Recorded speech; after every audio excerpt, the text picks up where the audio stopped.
Checking in again, man. Win or Lose TV. Got my dog Dreadlock Esco in the building. What's happening, Dread? What it is, man. We got an amazing guest in the building today, the one and only Struggle Jennings. How you doing? Man, blessed. Glad to be down here soaking up some of y'all sunshine. Yeah, man. It's hot down here. It's definitely real hot.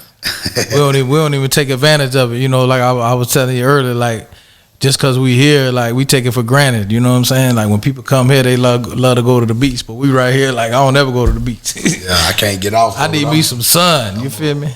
Yeah, I already see you. You done got your nice little suntan. I see that. Yeah. You done been out there.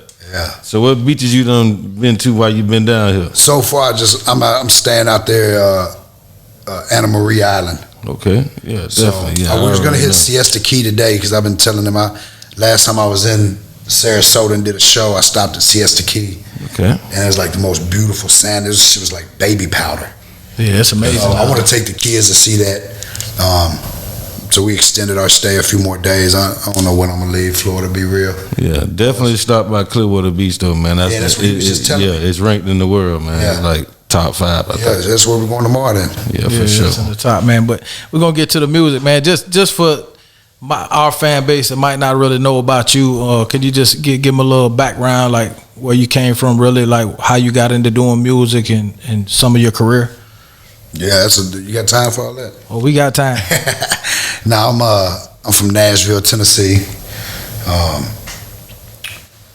Grew up in a real musical family. All my family was in music. My mama sang backup for my grandfather most of the time when I was most of my younger life. So she was gone a lot on tour and shit. So ever since I was young, I knew that's what I wanted to do. You know, I'm an '80s baby, so you know, as soon as rap hit, it was like they speak of my life. Like you know, I knew popping, man. I want it popping. I knew exactly what I wanted to do. I spent most of my life with one foot in the streets, one foot trying to do music, you know, trying to straddle those tracks and really find that balance, and never could, you know. Hustle a whole bunch trying to pay for it, you know, buy studio time and shit. Ended up getting jammed up. 2011, went away for 5 years. Okay. So got out, just hit the ground running. When I first got on to you, I caught you, seen you on a documentary that Haystack put out called Start to Finish. Yeah. It was you, Lex, Jelly Roll, Haystack on there. That's when I really got on to you, and I just the grind that you guys were putting in, like the promotion and like putting up, you know, stuff on billboards and all the different things you do really inspired me. Yeah. This back in like the late '90s. Yeah. You know that's back when my hair was longer than yours. I had long braids. Yeah, we did that. I did that freestyle in front of a little corner store in West Nashville, on the west side. So what if you don't mind me asking, what was the whole situation like? You know, like you just was hustling in the streets, you just got jammed up? Yeah, man. You know, I caught my first case in 01, little 25-pound case. Went in and did some time. Came out on community corrections. Was a single dad for a couple years, just flying straight. You know, any kind of job I could get. I worked construction, waited tables, bartended, you know what I'm saying, anything I could find, just trying to stay out, you know. And then started having more kids, ended up, you know, 5 kids, shit's expensive, you know. And I had such a pull for the dream that a 9 to 5 just really wasn't feasible. So at this time where all this is going on, you still in the studio, still trying to work on music? Yeah. No, I cut soundtrack to an indictment. I guess it was like in 2008, 2009. Caught my case in 2010.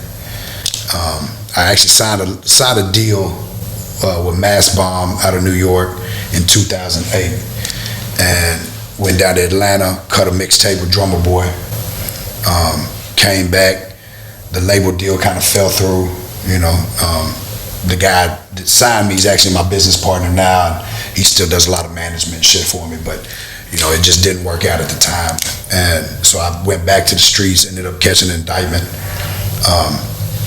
fought the case, was fighting the Fed case for like a year from the streets, shot all that documentary footage that we got up. Okay. Shot Outlaw Shit, the video, recorded the I Am Struggle album, thinking that I had like, another 6 months till I actually had to go to sentencing and shit, and got picked up by the state on a conspiracy charge. So I had the Fed and the state cases. Dropped Outlaw Shit the day I got locked up. Like actually that morning, dropped Outlaw Shit, was all excited, put out a tweet, not based on just a true story, and went to go take a piss test with the feds, and when I went in there, the state came in, it was like, hey, we got an indictment for your arrest. So ended up laying down 5 years. My album came out while I was in there. We pulled a little shuck move on the county jail, shot a music video while we were in there. That shit hit the news and stuff. Okay. They was a little upset about it, but so I did a lot of things. The guy that originally signed me, he kept plugging away at, built my Instagram, built my YouTube, really helped build my brand while I was in there. And plus I had Jelly Roll and Yellow Wolf screaming free struggle the whole time. So they really gave me a lot of hope while I was in there. I'd call home, like, where y'all at? Jelly's like, shit, I'm in Kansas City finna rock the riot room, wherever he was performing that night. He's like, bro, if you just focus, man, I swear we got it laid out for you. Just come home and do what's right.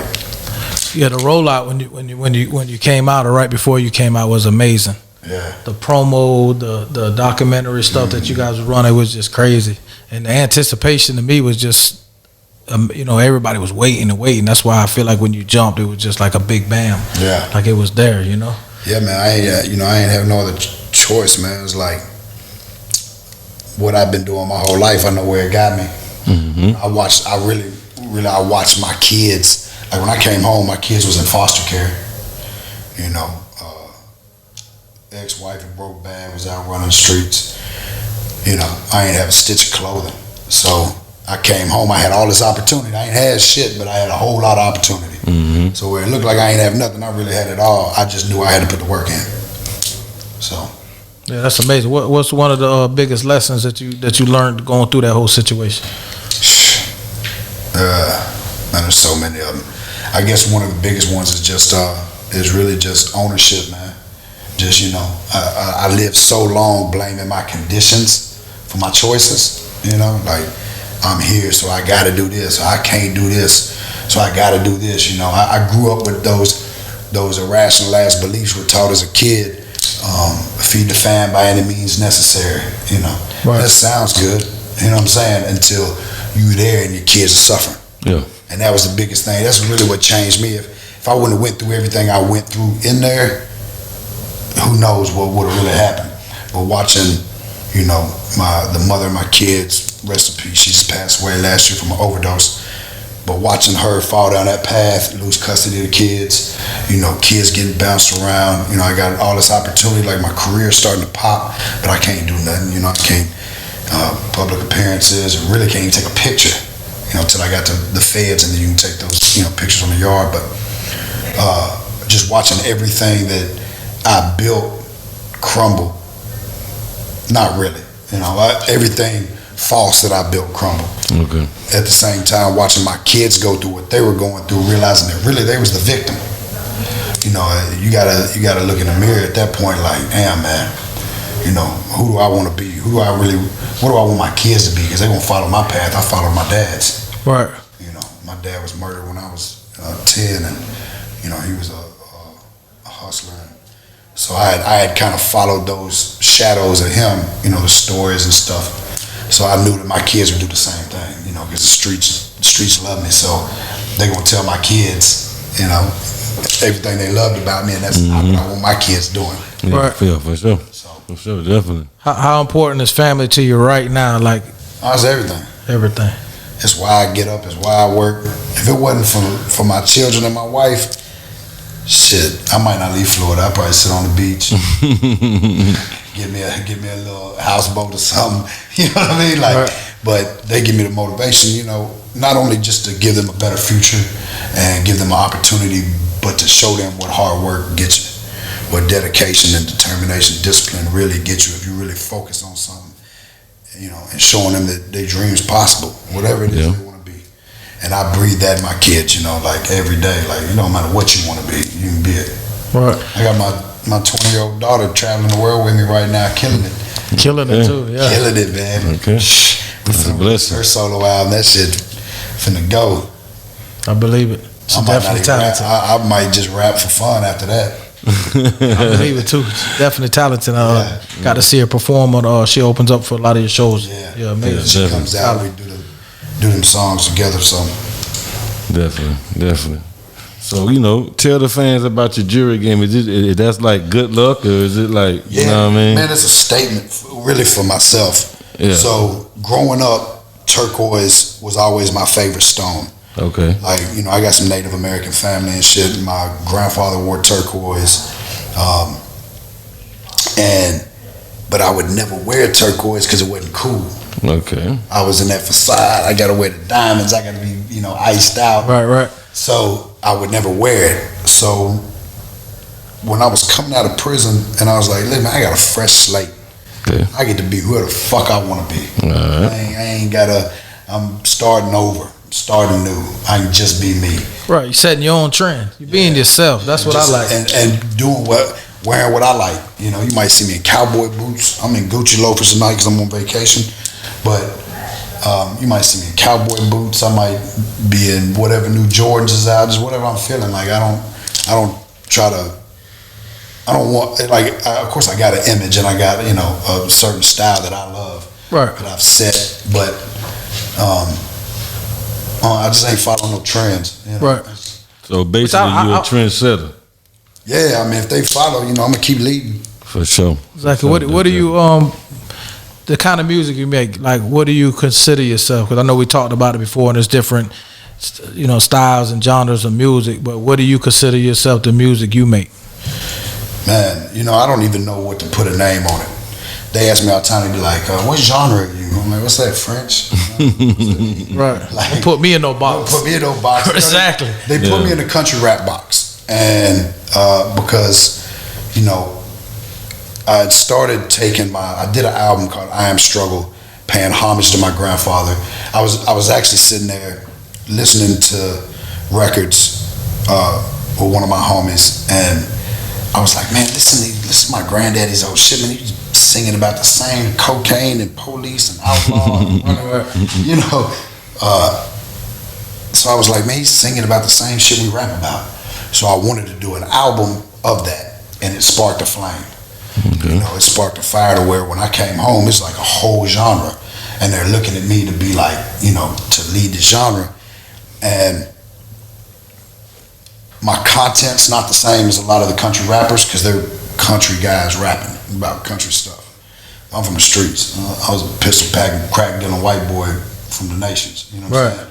From the west side of Nashville. So I wasn't. My content is a little different, but you know, I'm blessed to have an incredible fan base that, you know, tell me my music. Yeah, I was just gonna say that. Yeah, well, the fan base you have is amazing, incredible fan base. And why do you think they really mess with you so strong?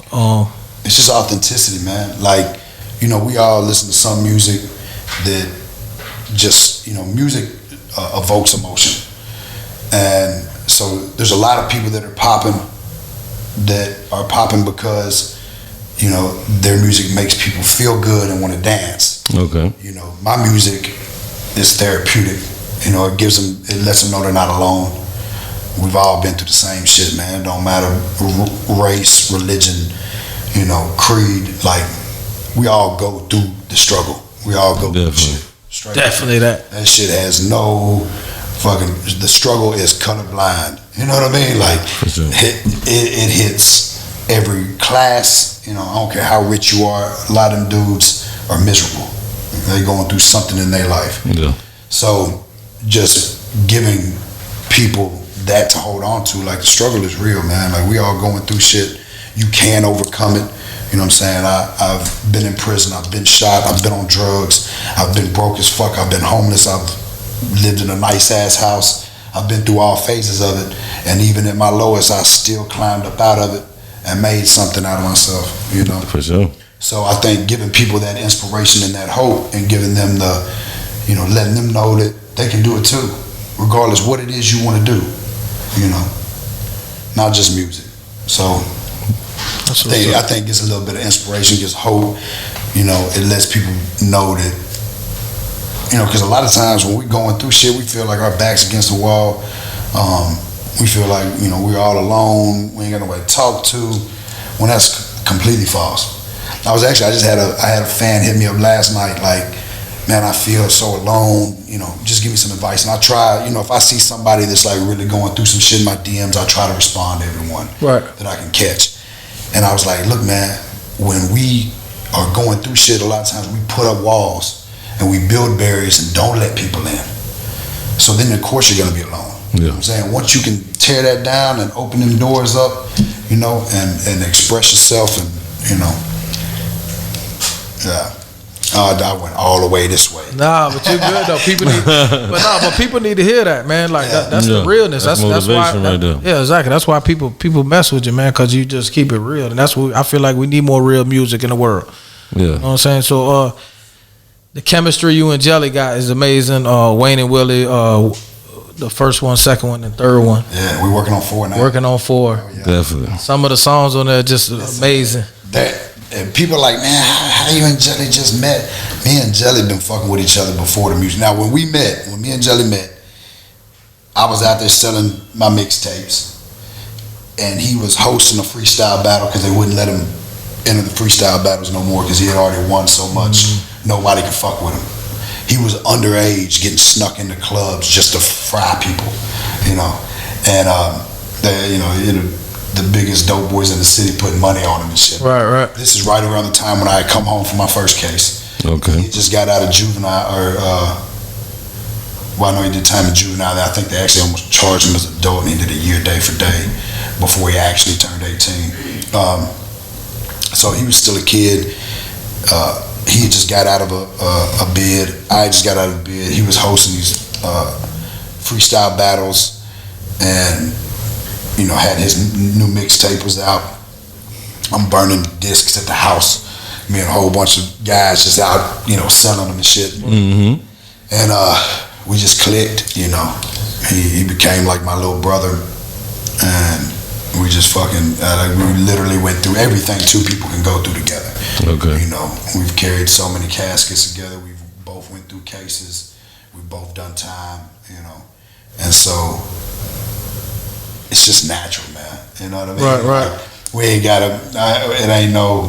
There's no pressure. You know what I'm saying? Right. He knows who the fuck I am. I know who the fuck he. Right. It's like a true friendship. Yeah. You know what I'm saying? Sure. It's family. So when we're coming together, it ain't. Even though we're making money off of it, it ain't business. Right. We just two friends. Right. We're both doing good, doing what we love to do, and we get to come together, and create whatever we want to do. And y'all living a dream and had a dream. Yeah. Was able to make it. Widow's Son. What does that album mean to you?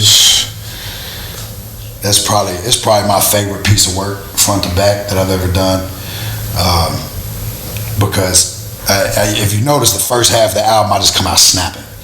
I was so tired of being put in that country rap box. Right. I was like, I'm gonna remind you motherfuckers I'm a rapper. Yeah. Right. Yeah. Straight up. I come out with battle cry like, Right.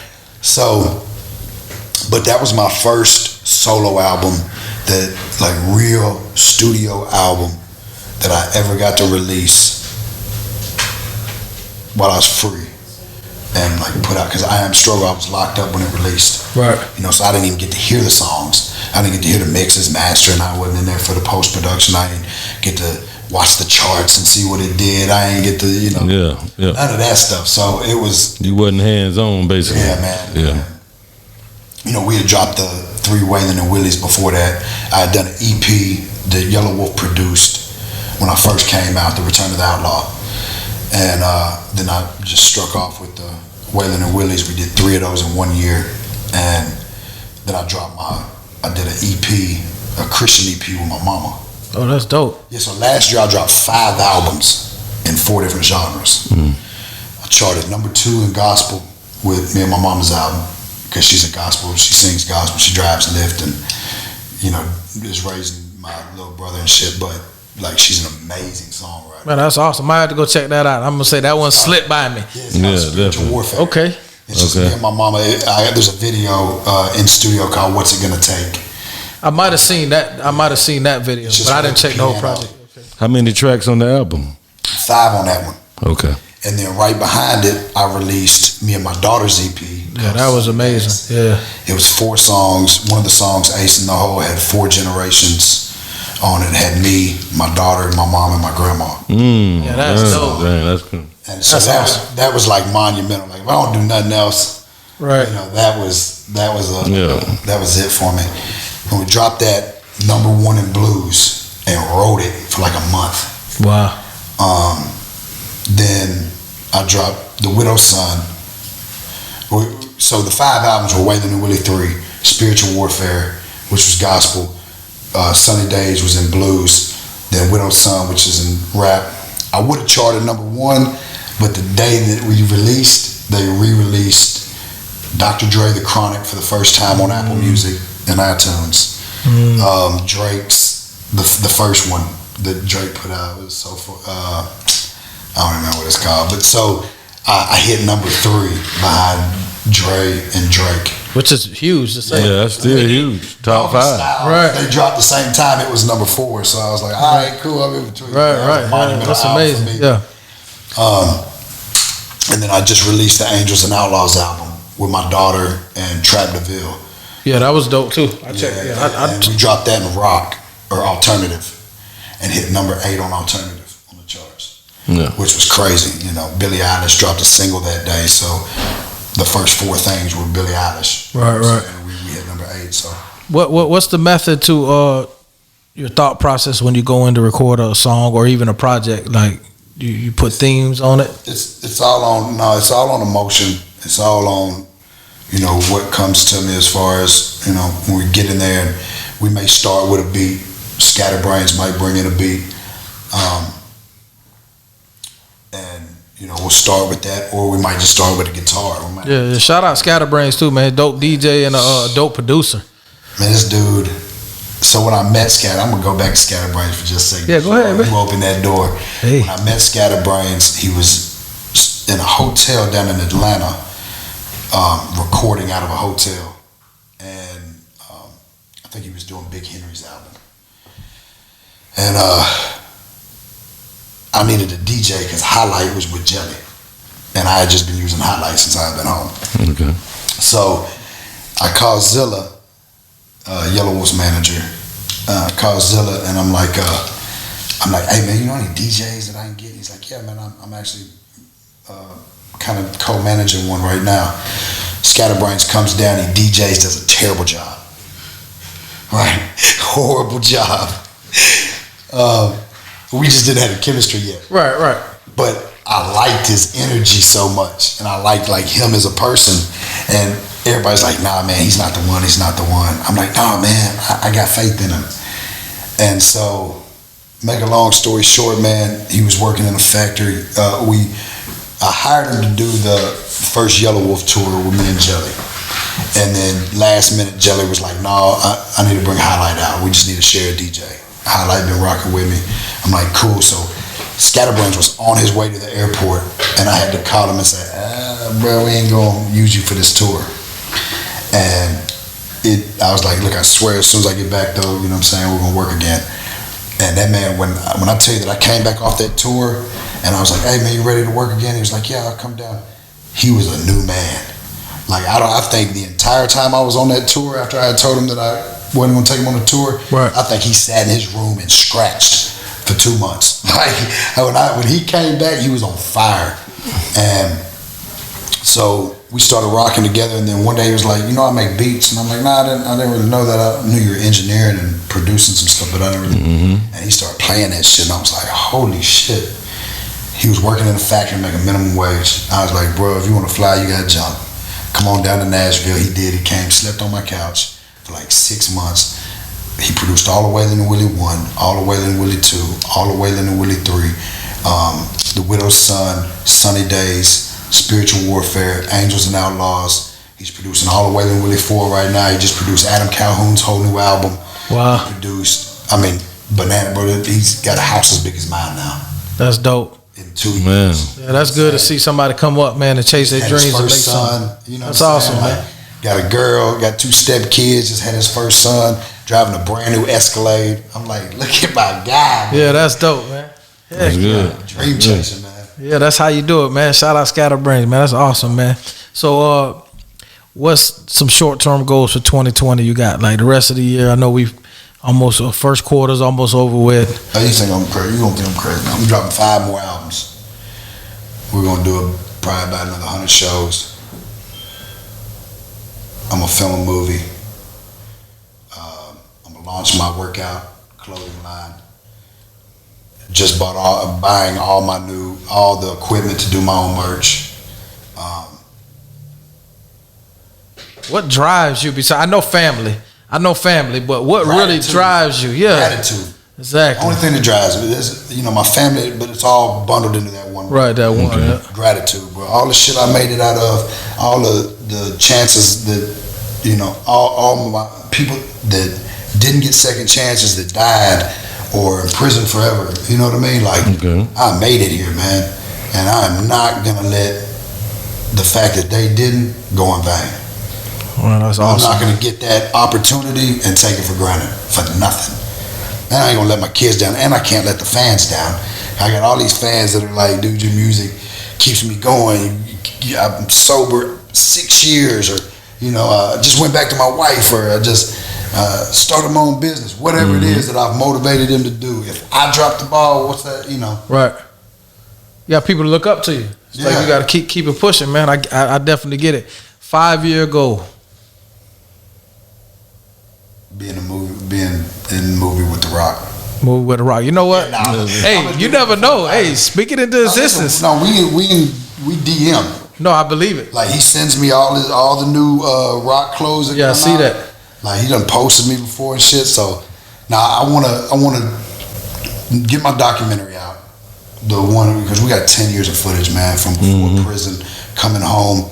I'm coming home. I got a box of shit from prison. And I'm sitting here talking about all this shit I'm gonna do. And now fast forward 4 years, I'm doing way more than I was even had in my mind then. You know what I'm saying? So being able to put that on Netflix within the next few years. Okay. Me and Trap DeVille wrote a movie. I want to get that out.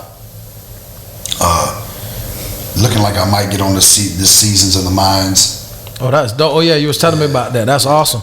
Yeah, because I fuck with Joey, who plays Creeper. Okay. And then Rocco, super tough, and they're both stars on there. Hey, we actually doing some music with Joey that plays Creeper. Okay.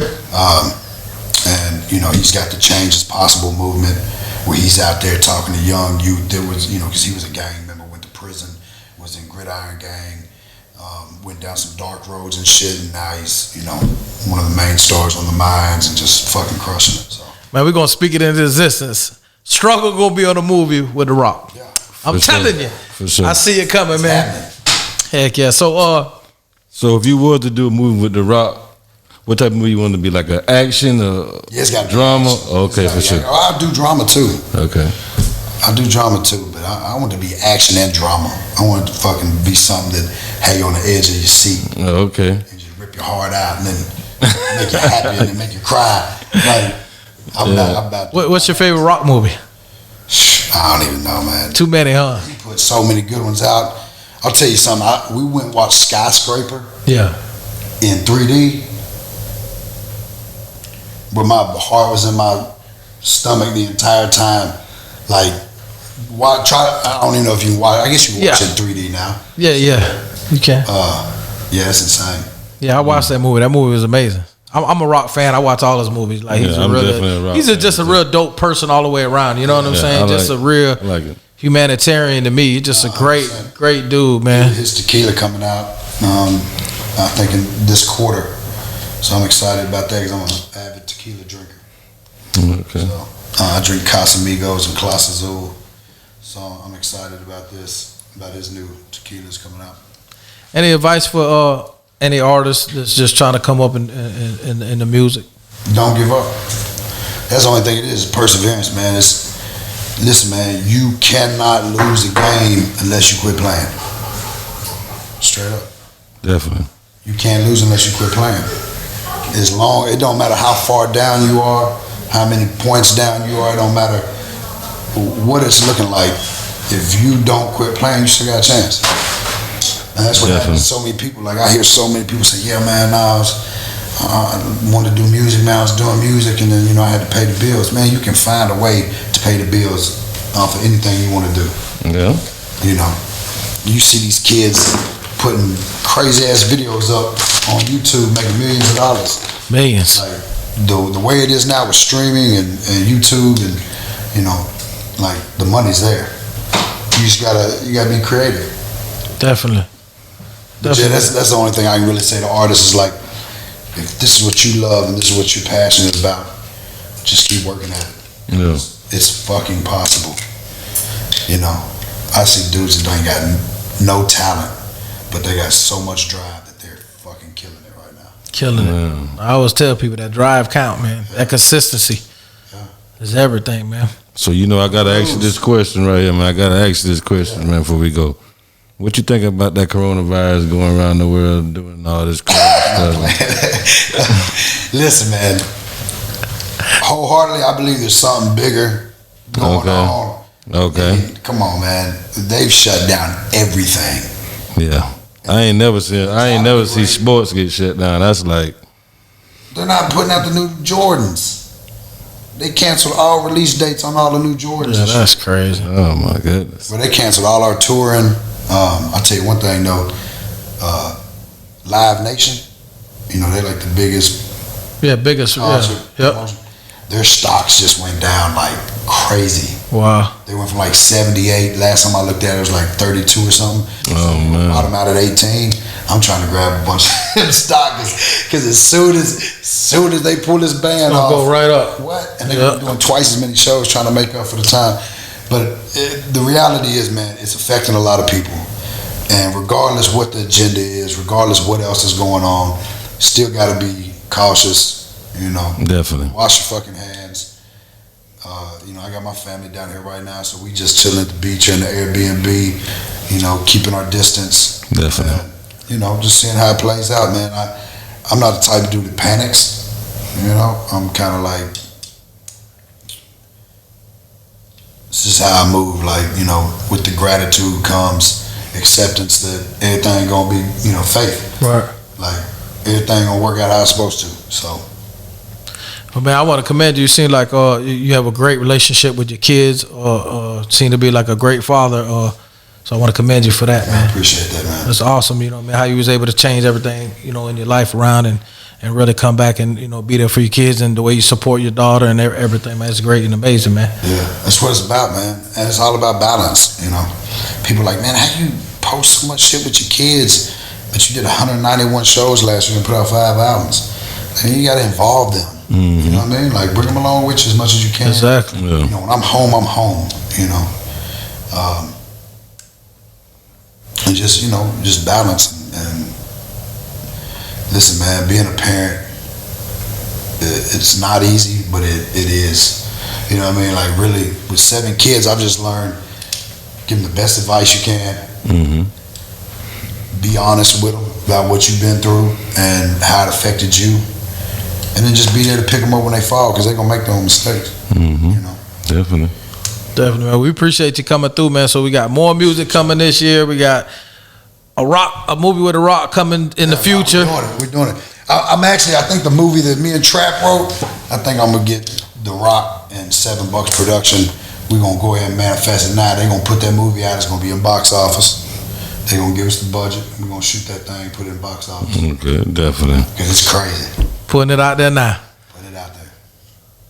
What you do for fun? Like, well, you know what? You hang out with your kids. That's what you do for fun. Yeah, hey, listen. That's a no-brainer. I got some fun kids too, man.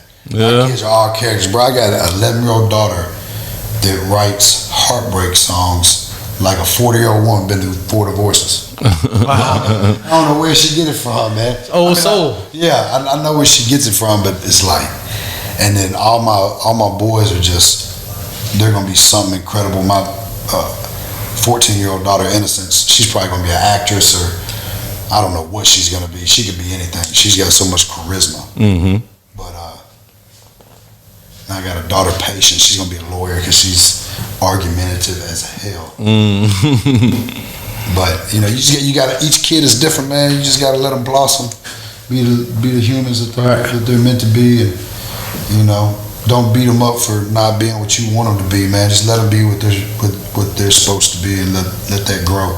You just gotta plant seeds and water with good, clean, pure water, and walk in the right path, man. A lot of times they're gonna follow you. So that's right, man. I always say that what really changed me is I wanted to be the man that I want my son to be, and the man that I want my daughter to date. Definitely. That's real. It don't get no realer than that. It don't get no realer than that, man. Check your integrity. Yeah, definitely, man. Well, man, we appreciate your time, man. Thank you for coming through. Blessing us, man. With bless up, man. This shit is crazy, man. Y'all got this place looking nice. Appreciate it, man. Thank you, man. I appreciate it. So proud of y'all, man. We definitely got to have you coming back.